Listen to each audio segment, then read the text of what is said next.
What's up, folks? Welcome back to Tactical Tortoise. My name is Trevi, and we're gonna talk about Warzone Nephilim now. Full spoilers and reveals for the new Warhammer 40k GT book are out, and I felt like I needed to get some thoughts off my chest real quick. So here goes. We're gonna do a discussion-style video and talk about what changed and why I think that Warzone Nephilim might be the best brand tournament 40k that we've seen yet. So let's dive in and talk about the things that have and maybe also haven't changed. Starting with, command points have gotten a huge overhaul. Starting command points have been cut from 12 down to 6. You get Battleforge CP at the start of each turn, not each round as it worked in previous versions of the format, so you generate 10 additional command points over the course of the entire game. You also have to pay for every Warlord trait and relic in your army, and there's a generic stratagem to do so for armies that don't have requisition stratagems yet.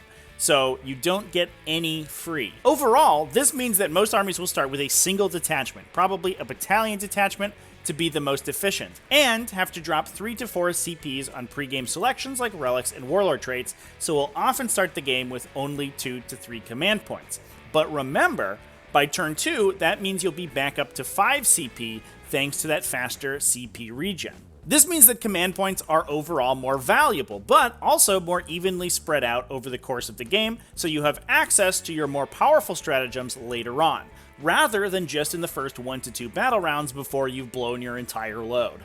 Thus far in my experience with the format, the game has become infinitely more interactive throughout the entirety, with players able to represent interruptions and defensive stratagems for way longer rather than running entirely out of resources for them in the early game. No longer are late game strategies solely constructed around the once per round 1 CP strat that's fueled by your start of turn command point. Instead, 2 or even 3 CP stratagems can be used throughout the entirety of the game, which also means, in kind of a roundabout way, that in this format, list construction is also going to be more simplified. With most lists moving to a single detachment, the ability to abuse particularly efficient battlefield roles by spamming Outrider or Vanguard detachments that we've been seeing creeping up in the Warzone Nachmund format is significantly hampered. And while that doesn't affect the entire game equally, it will standardize lists in a way that will make list construction light years more accessible for someone just diving in. Similarly, Relic and Warlord trait selection is made much simpler when each is valued at a command point. And while I'm a fan of interesting Relic and Warlord trait combinations in army construction,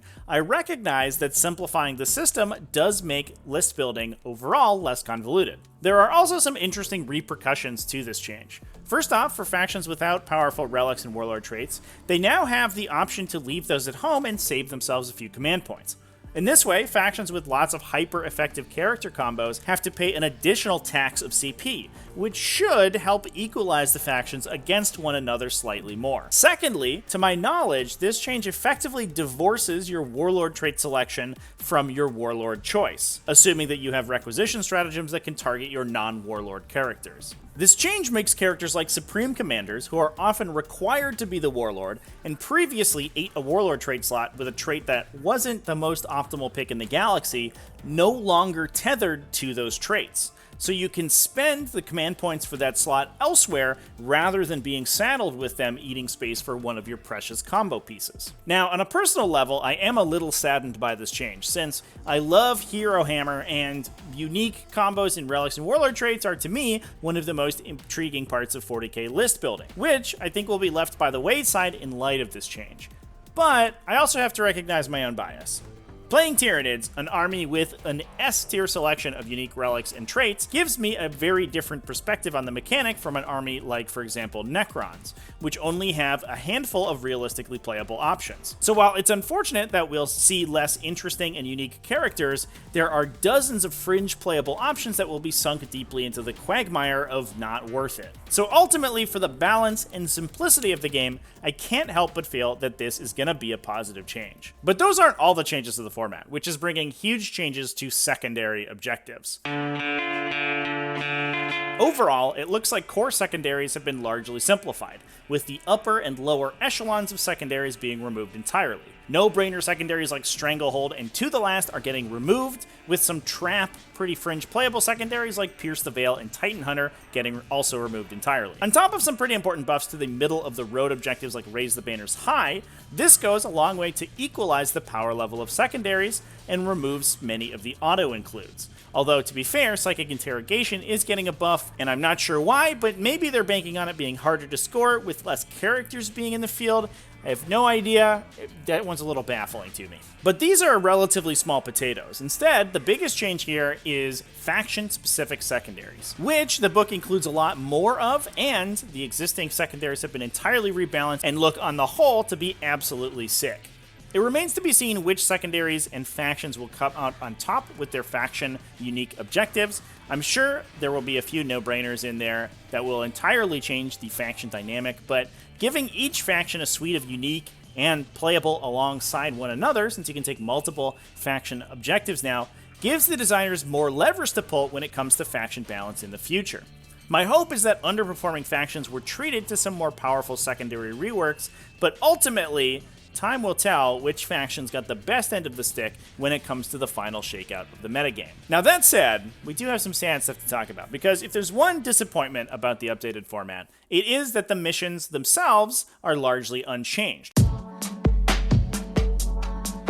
While I appreciate the pretty transformative changes that GT Nachmund, the previous GT bracket, introduced into the Grand Tournament format, I don't think the added rules like unique mission secondaries and wildly impactful mission special rules were all particularly well thought out, and I'm a little frustrated that they're all sticking around. Now that's not to say that the concepts behind these mechanics are particularly problematic. On the contrary, I think the mission tertiary objectives are important for making each mission feel and play in a unique way, and do a lot to vary the otherwise sometimes bland gameplay of the Grand Tournament format. However, the fact that the designers felt each mission needed a unique tertiary meant that they ended up scraping the bottom of the conceptual barrel, especially since they were apparently mandated to maintain 9 unique missions and were already stretching those mechanics pretty thin. Take, for example, Conversion, Death and Zeal, and Abandoned Sanctuaries. Conversion's tertiary scores for holding objectives outside your territory, along the center of the table. Death and Zeal scores for taking new objectives. Typically, those will be ones outside your territory, along the center of the table. And Abandoned Sanctuaries scores you for controlling the objective in the center of the table. While there are minute and crucial differences between the particulars for each of these objectives, they all end up feeling like the same one after repeated playthroughs, since in all of these missions, the easiest objective in No Man's Land, outside of player's territory, to take, lose, and then retake every turn is the objective in the center. So often these play out almost identically, despite the nominal differences between each mission. This is contrasted by tertiaries like those from Data's Cry Salvage and The Scouring, both of which require actions on specific, uncontested objectives. But, just to confuse you, both of which complete at different rates. Having such a variety in tertiary objectives adds an enormous amount of complexity for very little mechanical effect.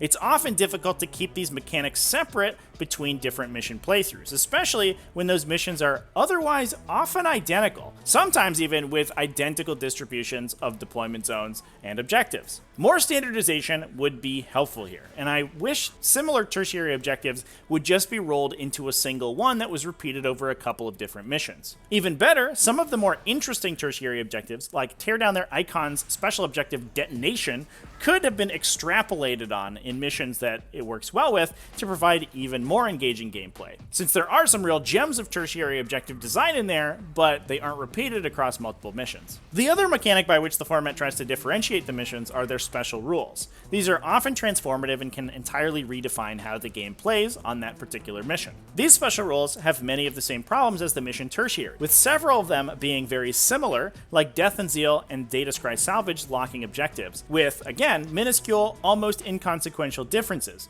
those being the exact objectives that can be locked in. Unfortunately, basically all the other mission special rules are even more problematic. Several deal with command point generation and restrict the Battleforge CP bonus from being generated if a player doesn't meet its requirements. Usually that's holding a specific objective or having their warlord alive, which hits ludicrously hard with the newfound value and rate of regeneration of command points.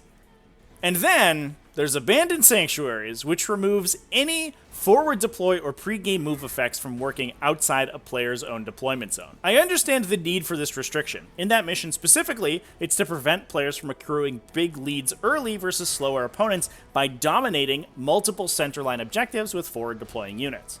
But in doing so, it creates many rules issues, and removes many abilities and even entire list archetypes from contention just by virtue of its existence. Not to mention the fact that on that mission, it massively increases the power of turn 1 deep strike effects, like drop pods or Tau homing beacons, since it removes the only concrete counters to them from the game entirely. For the most part, I honestly think the game would be behooved to remove these special rules entirely. Outside of a few examples like the locking objectives that I talked about, they add a lot of confusion to the game without adding anything interesting back in, and generally only serve to make the experience dramatically worse. Having to tell your opponent that they miss out on 15% of their entire command point pool for the entirety of the game because they forgot to keep a unit on their supply line's objective, or that the mission has removed all of the special rules from their Phobos troops is just real shitty. And having to remember to do so in the first place is laborious, and again increases that cognitive load from mission to mission. But ultimately, these aren't really criticisms of Warzone Nephilim. They're issues I have with Warzone Nachmund that Nephilim has just inherited, while, in my opinion, dramatically improving the format in almost every other regard. And there is, to be fair, some sort of comfort in the fact that the mission gameplay we've grown used to over the past 6 months is remaining essentially unchanged. So unlike many of the past GT updates that have introduced huge changes to objective scoring, our muscle memory from many games in the Nachmund format will carry over.